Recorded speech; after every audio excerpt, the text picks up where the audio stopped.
Və nəhayət mən də bu turp turşusunu hazırladım. Dadı möhtəşəmdir. Çox gözəl dadır. Yəni bu qədər yaxşı gözləməzdim. Həm xırçıltılı, həm hazırlanması çox sadə və asan. Yəni uzun müddət gözləməyə ehtiyac yoxdur. Eynən yeyərkən belə reaksiya verirdim ilk dəfə ki, bu qədər gözəl ola bilərmiş.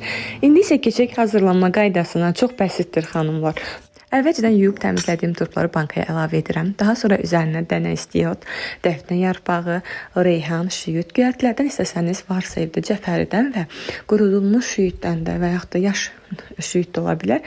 Qurudulmuşu daha yaşlı, onun toxumu əlavə edirik. Daha sonra sarımsaq və həmçinin qırmızılıq burada reyhan verir suyunun və yaxud da həmçinin turpun öz rənginə. Amma istəsəniz varsa yarım dilim çuğundurdan da istifadə edə bilərsiniz ki, daha da qırmızı rəngdə olacaq bu zaman.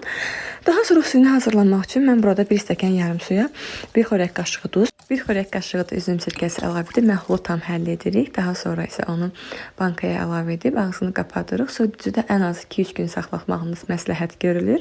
Daha sonra isə çıxarıb nuş edə bilərsiniz. Bütün yeməklərinizin yanında gözəl dad verəcək.